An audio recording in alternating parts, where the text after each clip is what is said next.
Welcome to the Convocation Unscripted, where religion, culture, and politics intersect in real time. I'm one of your hosts for this episode, Jamar Tisby, joined by Diana Butler Bass Hey everybody, good to be here. and Robbie Jones. I'm glad to be back. And of course, we are missing our fourth co-host, Kristen Dumais. She is off visiting some folks and she will be back soon. But glad to see you again, Robbie. How have you been? Thanks. Good, good. I took a much needed break and missed you all, but I'm glad to be back. Went to Portugal for a little family vacation and uh, Portugal, like the country Portugal? That the sounds country fancy. Portugal. We'd never been before, but nice to be there. And it's a country that had a dictatorship until 1975. And actually, we heard people talking about that while we're there. We heard Hmm. people, musicians singing about that while we were there. And it was just, I think, nice to kind of be out of the swampiness that is DC and all aspects of that word, for a couple of weeks. That sounds amazing. You sent us some pictures, and I am saying next time you go, I'm coming along. I don't care if I have to carry the suitcases or what, but I have that sound. It looked like an amazing trip. It was great. Yeah. Diana, Looks have you like you been brought doing back a anything? nice tan too. Did I? All right. I'll take it. That's good to hear. Well, we will catch up a bit, but let's dive into some things. A few things have been happening stateside, Robbie, in case you missed it. What is going on with these Epstein files? It is like the biggest thing rocking Trump's popularity, his leadership, his presidency. People are saying in both terms. So, how have y'all been receiving this nonstop and seems to be growing tide of discontent and anger around the Epstein files? Diana, have you been tracking this at all? Yeah, I've been paying pretty close attention to it for a number of different reasons. First of all, I mean, this has been a big story for several years now, and it I am sort of a little shocked that the MAGA world has talked about it for a long time, but they seem to have overlooked the fact that Donald Trump was one of Jeffrey Epstein's best friends. And I think that if you had just been paying attention to this story since 2018 or so, when it really started sort of hitting the media, both here and in the UK, because Prince Andrew was involved with this as well as Donald Trump and potentially Bill Clinton and a whole bunch of other people. Um, but Donald Trump's name has never been separate from it. And along the way, Trump said that they were like best friends for 15 years, and Jeffrey Epstein said the same thing. And there are photographs of the two men at parties, both of the men with Jeffrey Epstein with his girlfriend, Ghislaine Maxwell, who's currently in jail for soliciting uh, underage girls for prostitution on behalf of Jeffrey Epstein. And then Trump is in that same photograph, very famous photograph with, and he's there with Melania. And so, I mean, it's like, hello, MAGA, weren't you paying attention?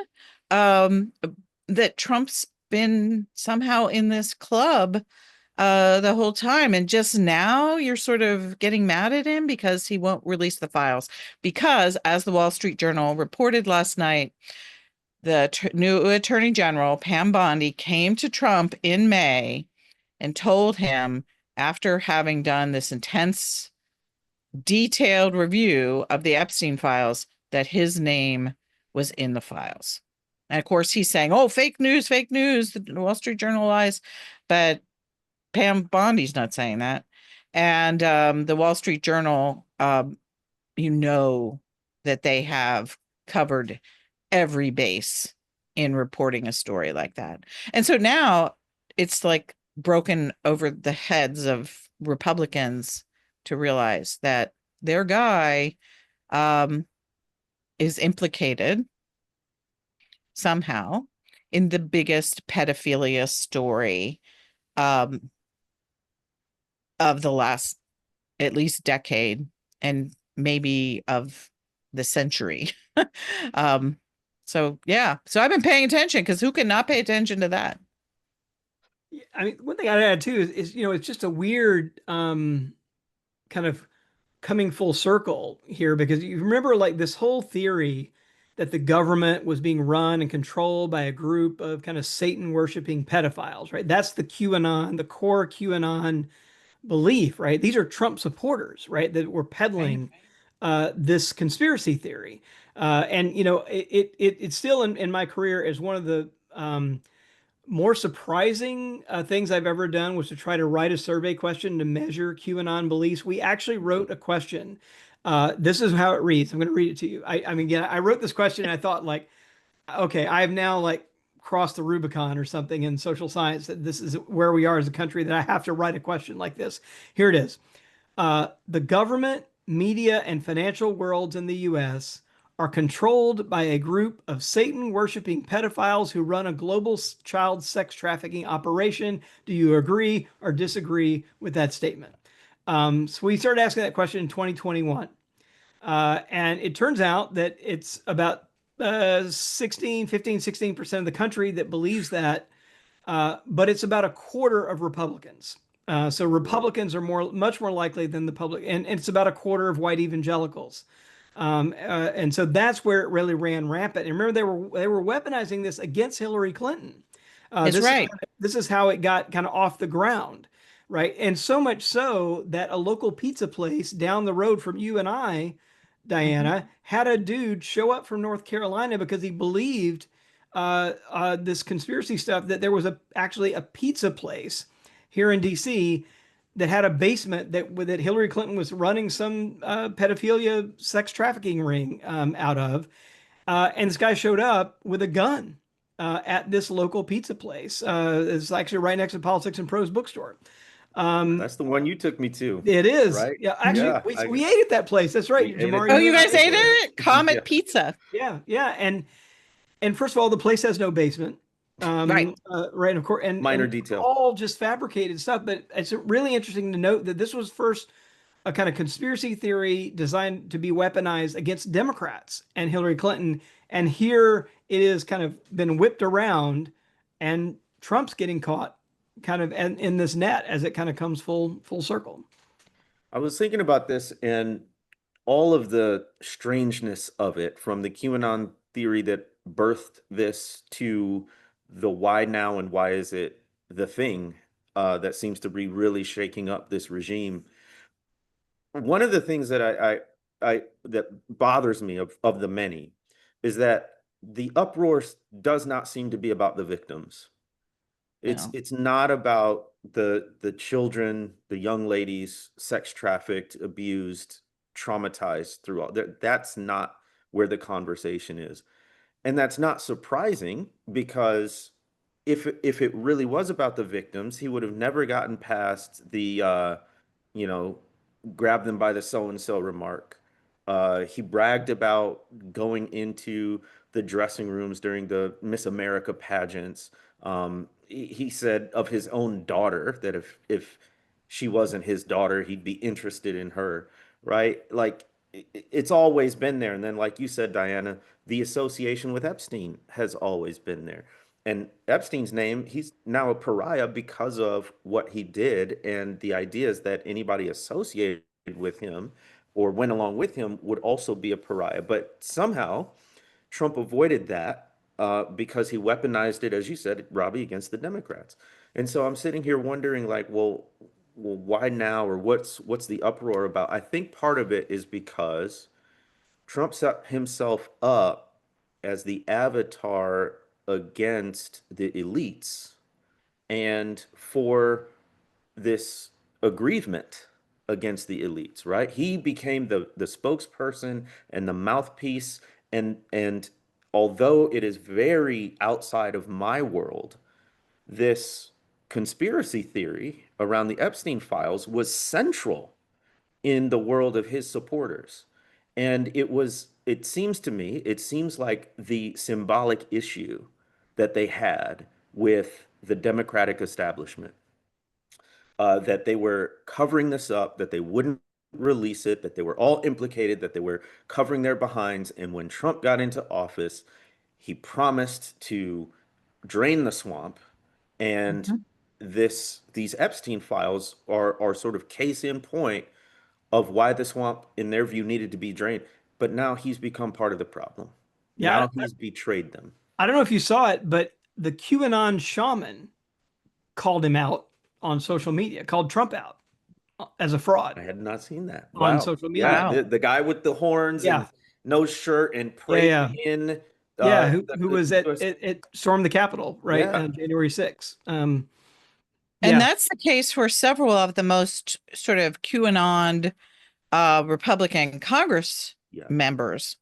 And they're like going nuts, partly because their districts also have probably a higher percentage of people who believe this QAnon theory or conspiracy theory. And they're getting intense pressure from their constituents that Trump said he was going to reveal the files. yeah.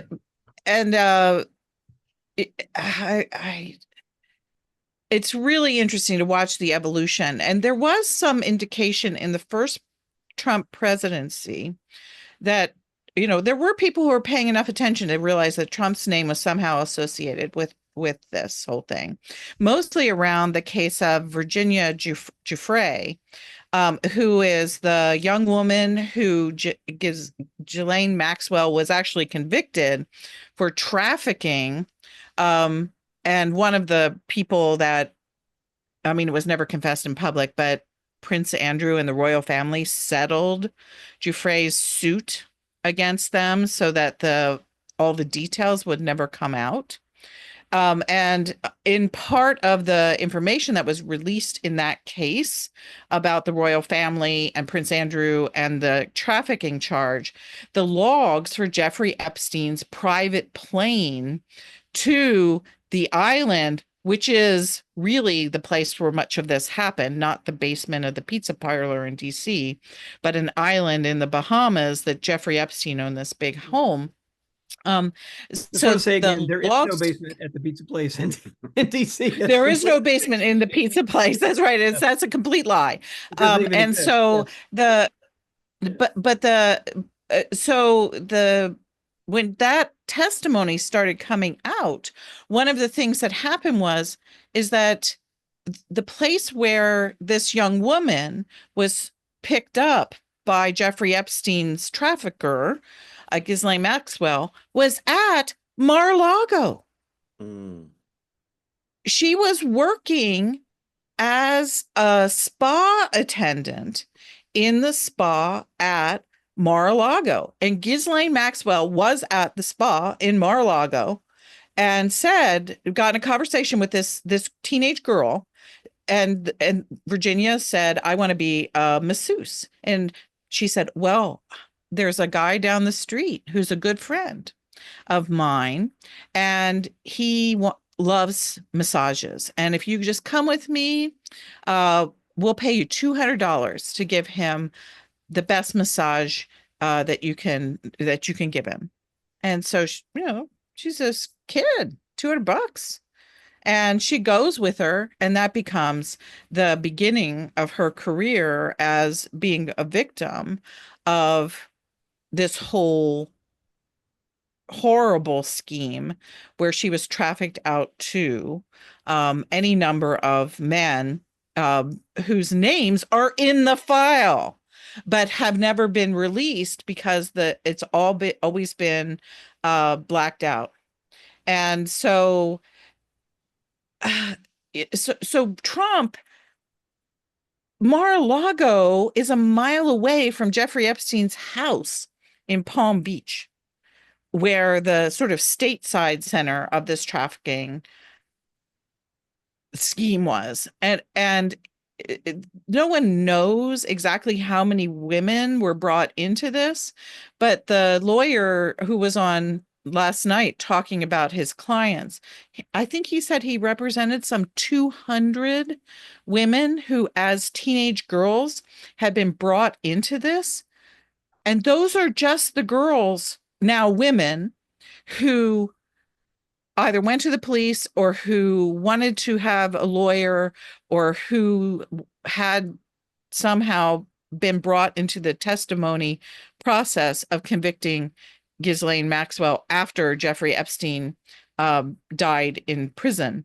And so, I mean, literally, this all came out, and they've known this for a long time. And the thing that I heard in the first presidency was that Trump was undercover with Epstein and Maxwell, and that, see, he was like this good guy Superman figure, and that when there was enough evidence and when the time was right, he was going to reveal all of it and show forth, his own sort of goodness by stripping the masks off of all the other elites. So that became part of the conspiracy because they knew that Mar-a-Lago was involved. They knew that girls had been recruited out of being employees at Mar-a-Lago, and that meant that Trump was obviously somehow involved. And that they then created this superhero James Bondish kind of narrative for Donald Trump that became a very important part of his persona in these circles. And literally, why do I even have to know any of that? Mm, hmm. I think But I Um, do. just but I like think that's Robbie what having people are to write waiting that on, right? question. Yeah, Yeah, that's they're, what people were that's what waiting people are for. waiting on. They're like, so, okay, well, he said he was going to expose all this. He said he was going to bring it all to light. Where is it? But Right? he's It, done it, that before, yeah. right? Yeah, So yeah. isn't it so interesting that this is the thing now? He'll release it in 2 weeks, right? Right, right. Yeah. So now, I mean, first of all, I think it's so highly interesting. Wall Street Journal is breaking a lot of this news. Um, and in a way, I'm glad it's them because Yeah, if it was a quote unquote liberal rag like the New York Times or the Washington Post or CNN or something, it might not hit MAGA world as hard, right? So that it's the Wall Street Journal says something. By the way, it also demonstrates that there is still hard hitting truthful journalism happening. Is it severely curtailed? Absolutely, yes. But the basis of our conversations here on the convocation is good journalism Right. that's yep. reporting the news. And so the much maligned journalism industry and profession out there, just want to give a shout out. There's some good work going on. And even if it's not going on through legacy media, there's still independent journalists out there doing the best they can. The Yep. other And this, thing, Yeah. can I just yeah, put a pin in that, Jamar? Because I want to like plus one that that it's the Wall Street Journal again, owned by Murdoch, yeah. right? And the again the kind of full circleness here is that this was peddled on Fox News, the QAnon theory stuff, and on Newsmax and One American News and all these kind of far right. And in fact, you can actually see that in the data that if you, as you know, I told you like a quarter of Republicans are kind of believe in this QAnon thing. But if you look at Republicans who most trust far right news outlets, oh look, my dog just opened the door. Um, That's far right great. news outlets, it's half of Republicans who trust far right news outlets that believe this QAnon theory. So it's this kind of weird thing where like Fox, One American News, all those other Rupert like are and like the other Rupert Murdoch owned thing peddled this, and now a different Murdoch owned entity is like breaking it. And Trump Through is really suing good him, right? investigative reporting. What was Yeah, that, Jamar? and Trump is suing him now That's right. for Yeah. Yeah. libel. So And Fox has been pretty quiet about this. They have not gone in and backed Trump 100% saying, oh, fake news. And so it's clear that they're probably getting instructions from Rupert Murdoch at this point, or Lachlan, his son, who I think mhm. is in charge of the news operation, and saying, hey, look, uh, uh, this is the facts. That A- that's a- that's what's almost most interesting about this because, like you said, Diana, this has been around for some Yeah. time, and but it's not going away. That's what's fascinating. The tide of unrest and anger seems only to be growing, even as Mike Johnson has recessed Congress early, and they're out for 5 weeks, and they're hoping this is going to tamp down on the energy around it, that people are going to move on. at least at the moment, that doesn't seem to be happening. What do y'all think Yeah. may be in store as this continues? Mike Johnson, family values guy, Mm-hmm. Of I course. do also majority want to add, founder. as we get ready to move ahead to the future, that thing about the past, because I mean, I just let out the crazy, and I want people to know that I don't spend my life hanging around Jeffrey Epstein Reddits to try to pick up this stuff. That's all reported in the Miami Herald, which Mm-hmm. was that was the original source of the top level reporting of all of these Jeffrey Epstein and Ghislaine Maxwell stories was the Herald down there in Florida, and they got an incredible difficulty because of their reporting. There were death threats against their reporters. Actually, the because of their reporting, different police departments went on it, and there were uh, FBI agents and local police that were followed and harassed by who knows who while they were trying to put the case together. This also implicated Alex Acosta, who was the AG or one of the state's attorneys down in Florida, who got Jeffrey Epstein off of the original charges. And Epstein only spent a year in kind of ankle bracelet prison, even though he was accused of, I think at that point, assaulting 20 women, 20 girls. And so all of this reporting was in first class journalistic papers, and then was picked up by things like the New York Times and the Washington Post and other really good papers, picked up by the London Times, picked up by the BBC. The BBC story went big time in London about Prince Andrew. And so we're talking about not just these conspiracy theories and looking at them in corners and seeing how people are answering survey questions or how they're talking about it within their circles. This is factual what we have as facts about this Mm-hmm. in the legal system, in traditional journalism, in the confessions of some of the people who were involved, many of whom are now dead, and also in the witness statements by the young women who were the victims. Is it is an enormous story of violence against women, and it is real.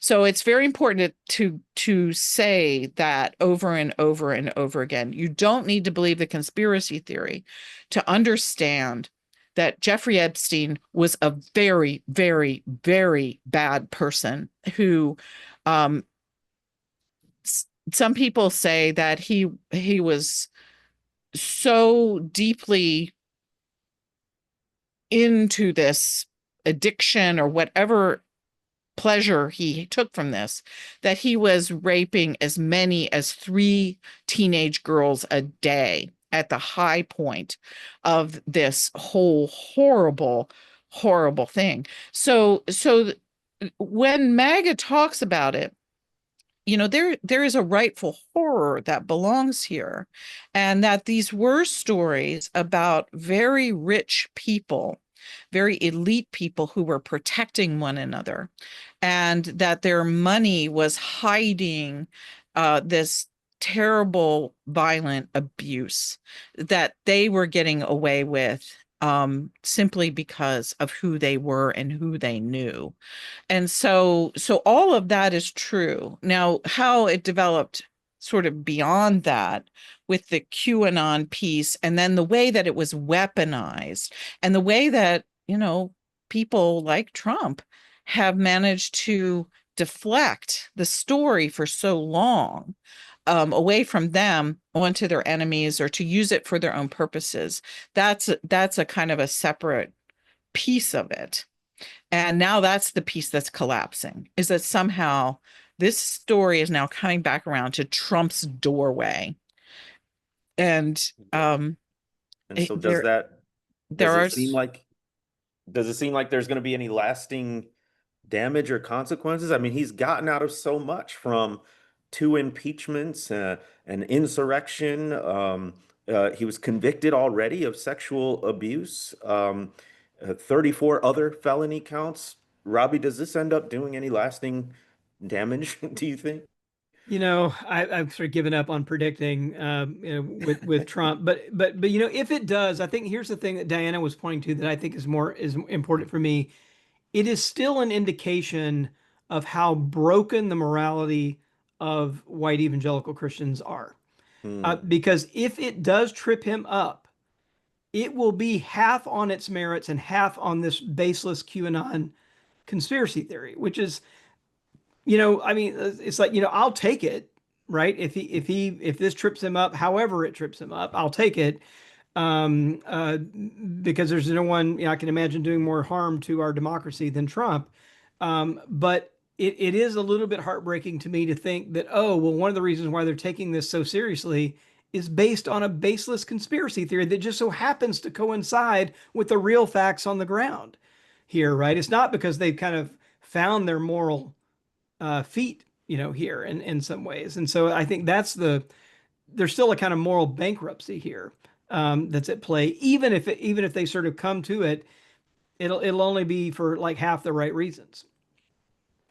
Isn't that the case with every conspiracy theory, though? Every conspiracy theory has some grain of truth. Yeah, yeah. And so this one has lots of truth. And I think that's why it grew into such a massive conspiracy theory that so many people could believe, because there was enough fact around it. And then the mysterious deaths. I talk about Jeffrey everybody knows about Jeffrey Epstein. He committed suicide in the jail in New York. And that was part of what fueled this recent round, is that was it the Department of Justice released the videotapes? Somebody released the videotapes of the guards about the time that Jeffrey Epstein supposedly killed himself, and there's 2.5, 3.5 minutes missing in the tapes. And that happens to be just at the very time that they think that Jeffrey Epstein killed himself, is that it's just gone. So